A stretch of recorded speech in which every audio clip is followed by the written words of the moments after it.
Hey, what's up, guys? Happy Saturday. I hope you spent some time with God. I hope you prayed. You're on your way to the gym. Your food's packed. Your day's planned. God is your first win of the day. Yep. Back at the gym. It's early. You already know me.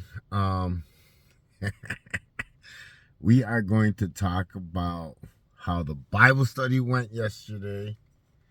How my son, yes, my son was on the Bible study, and how important it is to teach kids about God now, especially you know now that as an adult I know how much he's done for me. Maybe as a kid I just didn't know, or the main thing is that I don't think I was taught. Um, So every Friday, Sean from Wrong to Strong, Colorado, on Instagram, we have Bible study, a Bible study at 7 p.m. Central Time. The Zoom, the link, everything's on my bio on my Instagram. I'll leave it on the descriptions. But every Friday night we have Bible study, and it's been growing. Last week we had, I want to see, 38. At one point, people were coming in and out. This week we had a little bit.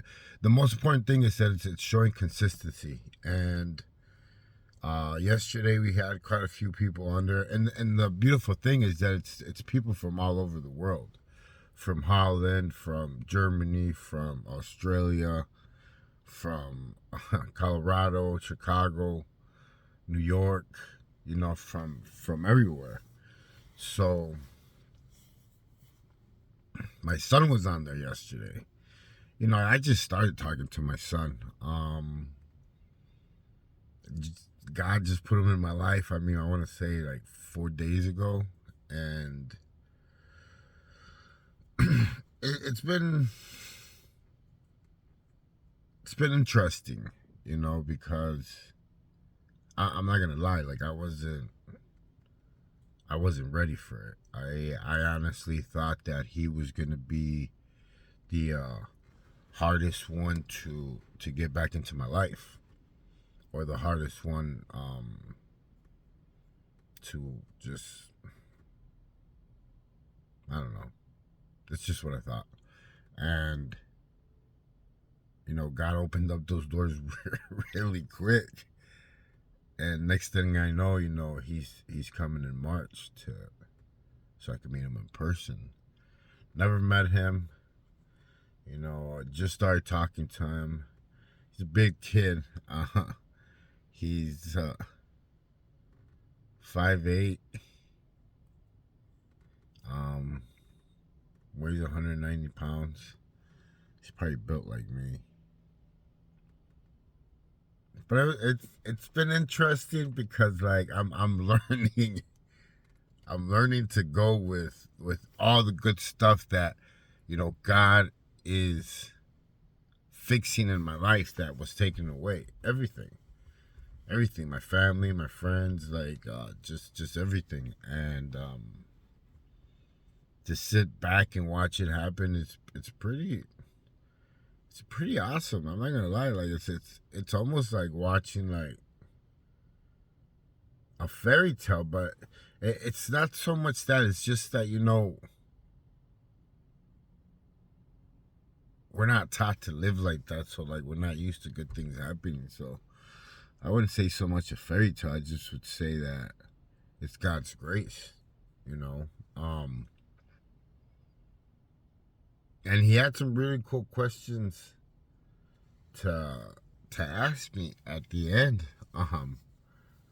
He said, I really want I really want to do this. Can I be on next Friday? It was interesting. He was using really educated words. So like it was pretty cool. He asked me what the gospel was.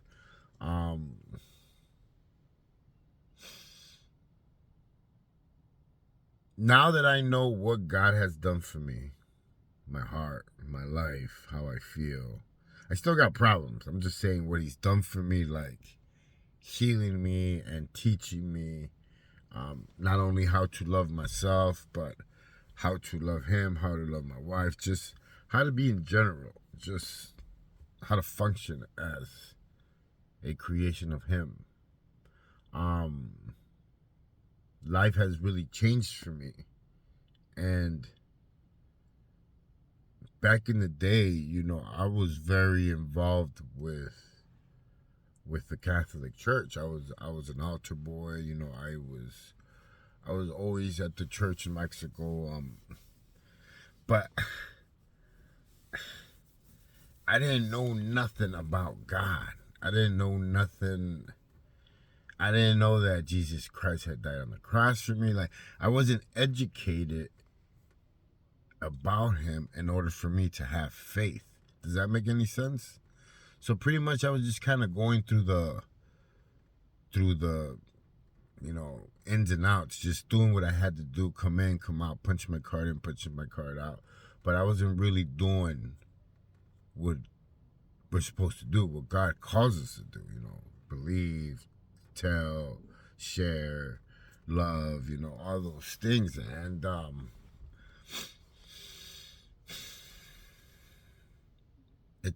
I can't stress how important I believe today that it is to teach our kids about faith and about God,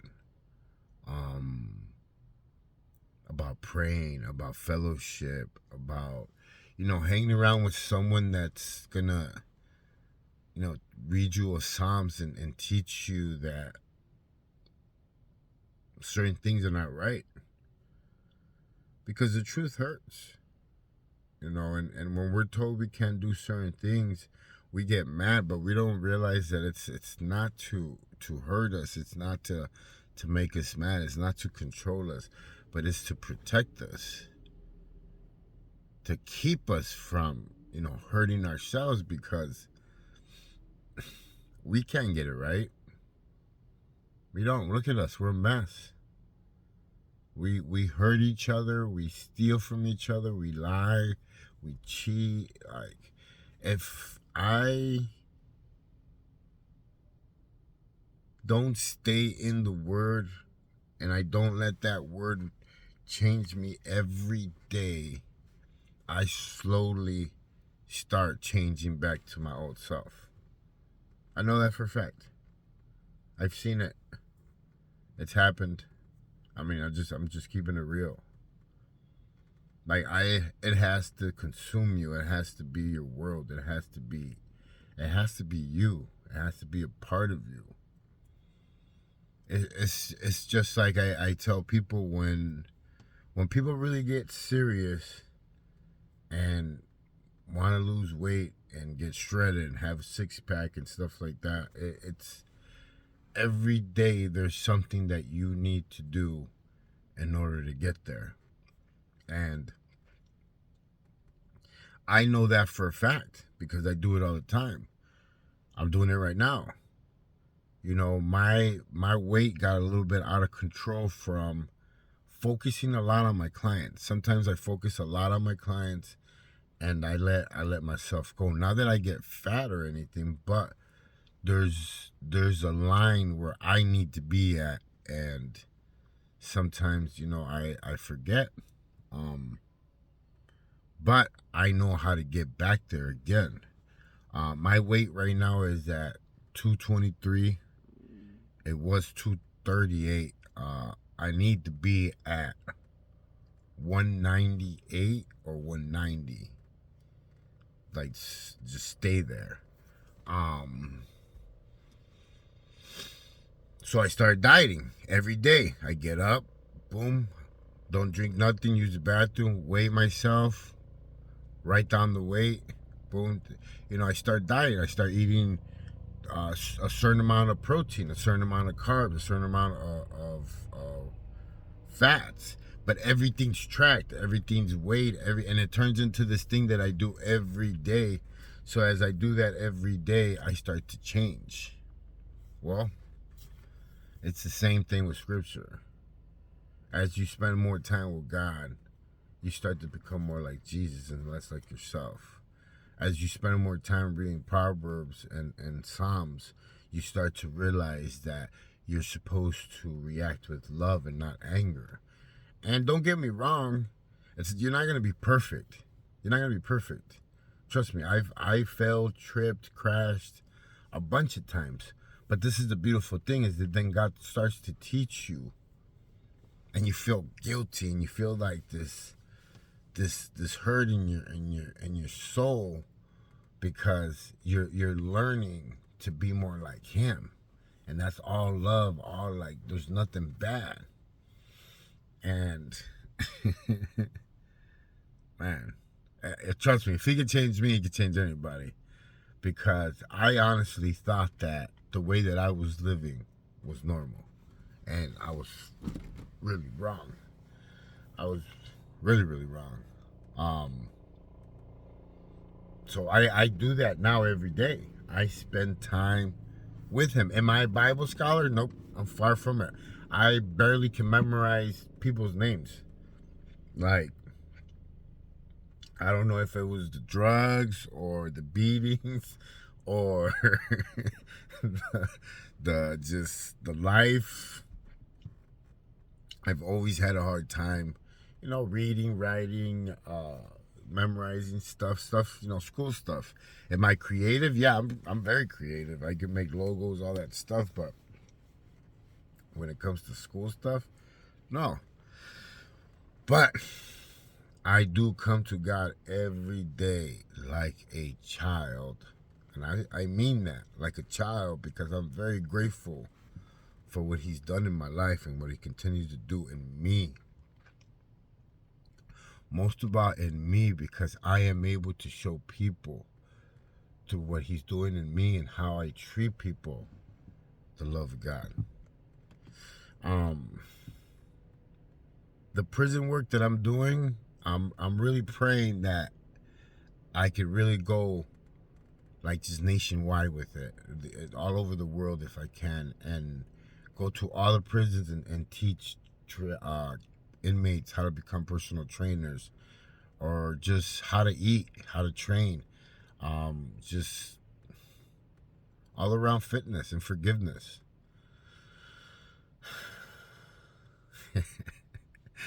But if you're not doing it every day, you're not going to see results, for real.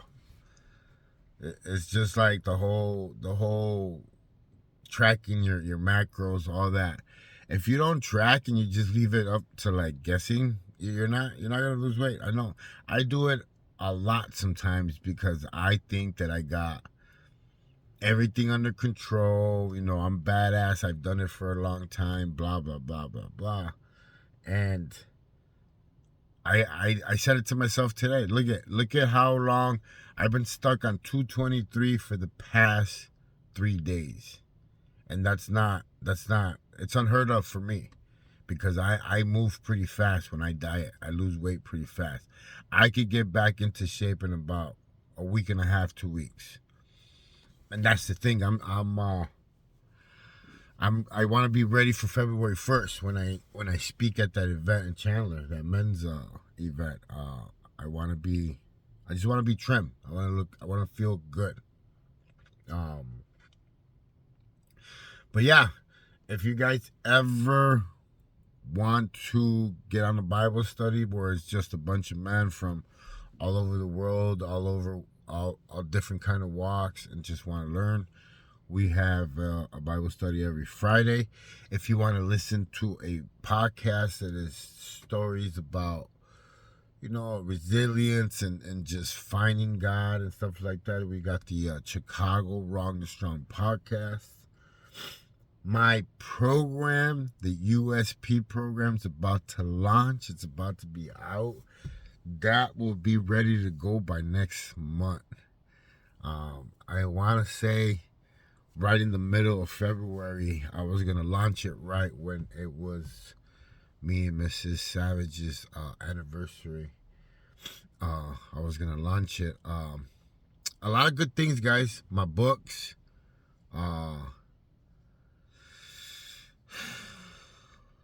This prison stuff is very dear to me. Very dear to me. Very... You know, and the thing is, there's a big difference between going in there and being a guest speaker and speaking and then just like leaving. I don't want to do that. Like, I want to get in there and spend some time with these men. I want to get in there and show them what God has done truly in my life. Because anybody could go in there and pretend for a day. I mean, we do that out here all the time. You know, I truly want to go in there and show them what God can do. You know, and it's not like, it's not me. I always tell people, it's not me. It's what God has done in me, in my heart, through me, in me, like the way I talk, the way I act, just everything. People see the difference. People get like curious, and remember, they it's what makes us grow as individuals. Having curiosity, it's what makes us smart. It's what makes us ask questions. It's like, why? It's just like when this whole Jesus thing, right? my wife was always happy, always in a good mood, always smiling, always talking about Jesus, and I was like, it's not true. It's a lie. How can you be happy every day? How can you be happy every day? But I understand now. I understand her joy now. I understand what she meant back then. You know, but I had to see it. I had to see it to believe it. Why? Because most of us from the streets are that hard-headed. You know, we've been through so much. We've had so many scars. We've been pulling knives out of our back for years that it is hard to even have that small mustard seed of faith. It's hard. But I have to believe that this is why God is taking on, just bringing out a different kind of soldier for his kingdom now. You got very different people of different walks, with very strong, you know, walks of faith and testimonies and wanting to do the work. I want to get into every single prison in there. I want to walk with these men. I don't want to just speak. I want to walk with them and teach them and show them that there is a better way out there. Yep. But like I said, in order for anything to work, in order for anything to work, in order to teach, they say you have to be. Be your best client. Be your best teacher. Love yourself. And if you don't know how, reach for God. He'll teach you. He'll teach you and he'll show you, but you need to spend time with him every day. And then after that, you start taking care of yourself, your body, your mind, reading, educating yourself, running, working out, loving on your family, spending time with your family. Look, I'm not perfect. I'm still trying to get the whole father part right. And I've been struggling. I've been struggling to stay consistent. I've been struggling to just do it right. But I'm not throwing in the towel. And I know that God has a plan for everything, and his time is perfect. It's not on mine. It's on his. And he thought it was ready for me to have my son back in my life, so that's what he did. And honestly, I feel good. I feel that I am right where I need to be right now, and that's what I mean, guys. Like, we gotta stop being tough so much. We gotta stop trying to like think that we got everything figured out, because we don't. And I think that's our number one mistake, is that we just don't want to listen. And I'm telling you right now, when I got on my knees that day, my life has not stopped changing from that day. My life, my work, my family, just everything. But I've trained myself also to get up every day and spend time with him, cry with him, smile with him, laugh, because not every day has been perfect. But I get to share it with him every day. And that's what makes it beautiful, because it's like a reset every day. And I get to tell my Father where I came short, where I need help, and I know that he's got my back. Yeah. Happy Saturday. I hope spending time with me every day is cool like this, because I really don't want to get back to making videos and editing them. Maybe one day when I'm like rich and then like making a lot of money, I'll hire somebody to just follow me around. But man, I feel like this is more personal. This is more us. This is more me. This is more La Suburban. So, hey, my name's JC. I am Wrong to Strong. You know what time it is. Live for him. Live for him. I'm serious, guys. I'm not playing around. Live for him. I know how much he's changed my life. I'll catch you guys on the rebound.